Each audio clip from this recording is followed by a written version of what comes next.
شکار ہو گئے تب بھی ہندوستان پر افغان حکمرانوں کی گرفت کمزور نہیں ہوئی۔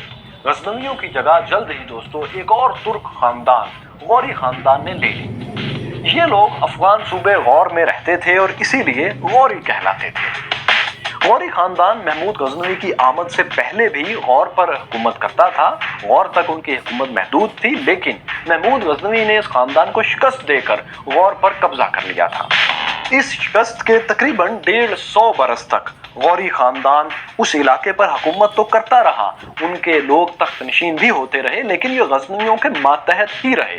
لیکن پھر یہ ہوا کہ 1149 میں غوری سلطنت کے تخت پر علاؤالدین حسین براجمان ہوئے۔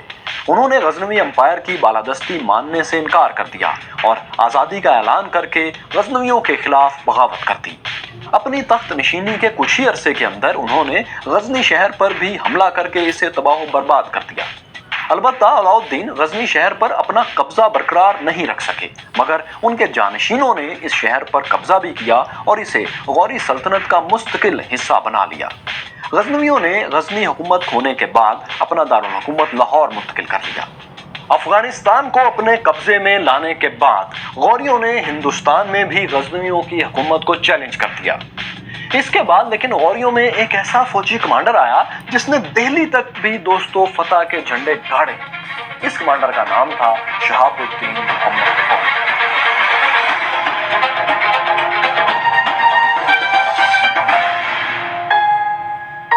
شہاب الدین غوری علاؤالدین غوری کے بھتیجے تھے۔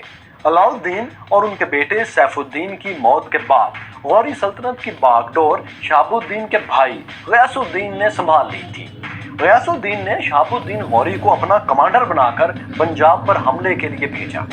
شہاب الدین غوری نے 1186 میں لشکر کشی کر کے لاہور پر قبضہ کر لیا اور آخری غزنوی حکمران سلطان خسرو ملک کو گرفتار کر لیا۔ اس طرح پنجاب سے بھی غزنوی سلطنت کا خاتمہ ہو گیا اور افغانستان سے لے کر شمال مغربی ہندوستان تک غوریوں کا پرچم لہرانے لگا۔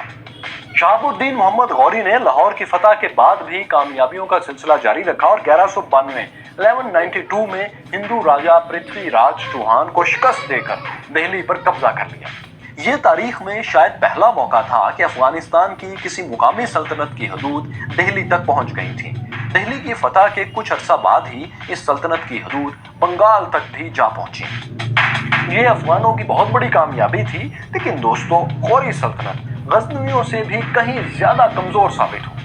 غزنویوں نے تو کوئی 200 برس کے قریب حکومت کر لی تھی، لیکن غوری سلطنت لاہور کی فتح کے بعد بمشکل 30 برس ہی قائم رہ پائی اور چل بسی۔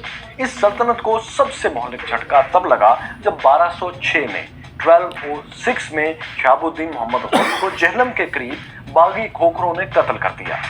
یہ ساری کہانی بھی ہم آپ کو وہ کون تھا سیریز میں دکھا چکے ہیں۔ شہاب الدین غوری کے قتل کے محض 9 برس بعد سینٹرل ایشیا کی خوارزمی سلطنت نے غوری سلطنت پر قبضہ کر کے اس کا خاتمہ کر دیا۔ یوں افغانستان خوارزمیوں کے قبضے میں چلا گیا، لیکن یہ قبضہ بھی زیادہ دیر پا ثابت نہیں ہوا۔ خوارزمی سلطنت کے قبضے میں جانے کے محض 4 ہی برس بعد افغانستان کو ایک ایسے فاتح کا سامنا کرنا پڑا جس کی سلطنت سکندر یونانی سے بھی بڑی تھی، بلکہ دنیا میں سب سے بڑی تھی۔ اس فاتح کا نام تھا چنگیز خان۔ چنگیز خان کے ساتھ افغانستان کے علاقے میں کیا ہوا؟